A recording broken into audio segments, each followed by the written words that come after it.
नमस्कार, मी Madhuri Marathi blog YouTube चॅनलवर आपल्या सर्वांचं मनापासून स्वागत। आजचा दिवस सगळ्यांना खूप छान आणि मस्तपैकी जावो ही स्वामीचरणी प्रार्थना। तर चला माझं डेली रुटीन मी तुम्हाला आज दाखवते। तर माझं डेली रुटीन म्हणजे सकाळी कमीत कमी 6 पासून स्टार्ट होतं। तर सकाळी उठल्यावर माझं मेन म्हणजे बाहेरचं झाडून, त्यानंतर चूल पेटवणं, त्यानंतर पाणी ठेवणं आणि त्यानंतर घरात येऊन किचनची साफसफाई करणं। केवळ मेन म्हणजे आपलं किचन ओटा क्लीन करणं, कारण सकाळी आपली रातभर आपलं किचन असं हेच असतं, मोकळंच असतं आणि घरात निगेटिव्ह ऊर्जा पण येते। त्याच्यामुळे सकाळी उठल्यावर मी स्टार्ट म्हणजे आपलं किचन आणि गॅस मी थोडंसं पाणी शिंपडून पुसून घेते, कारण घरातली निगेटिव्ह ऊर्जा जाण्यासाठी। मग माझं हे महत्त्वाचं सकाळचं रुटीन असतंच आणि मी ते रेग्युलर करते। त्यानंतर मी चहा ठेवला, अंघोळ ही करून आल्यानंतर मी चहा ठेवला।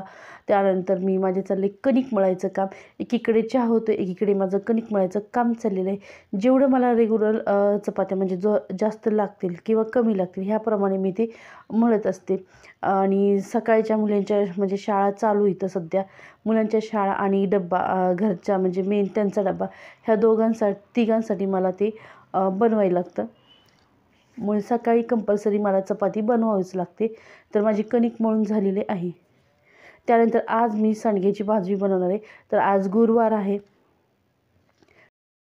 तर गुरुवारचं काहीतरी वेगळं नियोजन असं काही नसतं, म्हणजे असा उपास हे आमचा काही नसतं, फक्त स्वामींची पूजा म्हणून आम्ही थोडंसं ॲड म्हणजे उंबरठ्यांचा लिंपण मी करत असते। तर चला मी सांडग्याची भाजी बनवते। तर पहिल्यांदा मी सांडगा थोडासा तेलामध्ये मी भाजून घेणार आहे। त्यानंतर मी एक कांदा चिरते, जेणेकरून आपल्याला थोडासा सरभरीत सांडगा बनवायचा। तर त्यासाठी मग काय होतं, कांदा टाकला तर टेस्ट अजून छान येते। तर मोकळा करायचा असेल तर तो कंपल्सरी कांदा घालावाच लागतो, पण मला थोडंसं सरभरीत ठेवणार आहे, जेणेकरून घरच्यांसाठी सगळ्यांना डब्बा 3 डबे आपले व्यवस्थित आरामशीर जातील ह्या हिशोबाने मी ती भाजी बनवणार आहे।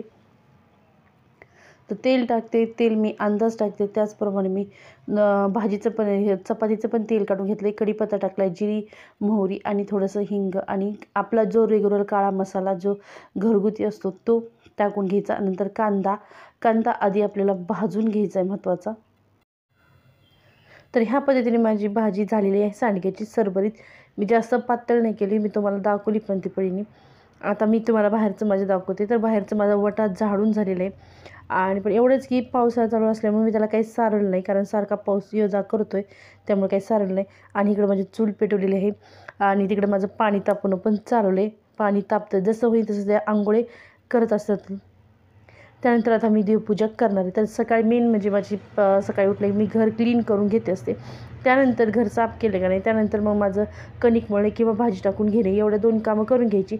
भाजी आणि किंवा कणिक हे चांगलं भिजूस तर आणि भाजी शिजूस तर माझं देवपूजेचं काम होतं। तर मी म्हटलं चला आपली भाजी पण झाली आणि कणिक चांगली त्यावर भिजते, तोपर्यंत आपण देवपूजा करून घ्या। तर चला म्हणलं देवपूजा तर करायची, कारण सकाळचं जर देवपूजा लगेच केली तर घरात वातावरण पण प्रसन्न आणि छान वाटतं, मस्तपैकी वाटतं। आणि म्हणलं आज गुरुवार आहे तर पटकिनी पूजा झालीच पाहिजेत आपली। तर मग मी पूजा करायला घेतली आणि एवढेच की माझे देव जरा थोडेसे खराब व्हायला लागलेत, कारण म्हणलं आता मी 8 दिवसाला देव घासते। तर ह्यावेळेस जर थोडंसं मी 8 दिवसाच्या पुढे गेले ते, पण म्हणलं एक दिवस थोडासा वेळ काढून देव घासून पण घ्यावे। तर माझी देवपूजा झाली आहे आणि मस्त फुलं होते ते पण मी देवाला वाहिलेत। तर ह्या पद्धतीने माझं सकाळची देवपूजा झाली आणि त्यानंतर आता मी उंबरठ्याचं लिंपण करणार आहे, कारण गुरुवार आहे आज। तर गुरुवारी उंबरठ्याला लिंपण करतात। थोडंसं ही झालेलं आहे उंबरा थोडासा खराब, पण म्हणलं चला आपलं उंबरठ्याला लिंपण करून घेऊया।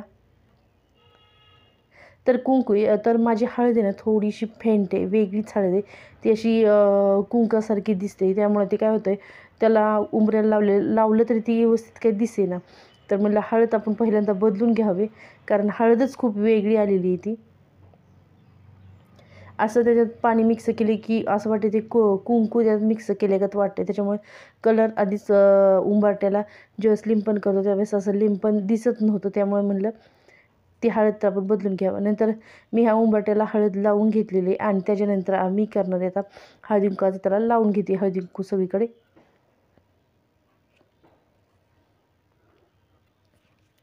तर हळदी कुंकू लावून घेतले. फुलं होती माझ्याकडे 2, मी दोन्ही साईडला उंबरट्यावर ठेवून घेतली आणि उंबरट्याला मी हळदी कुंकू लावून घेतलं आणि छोटीशी रांगोळी पांढरी रांगोळी न काढता मी रंगीत रांगोळीचे थोडेसे हाताने मी बोटांनीच ती रांगोळी काढली.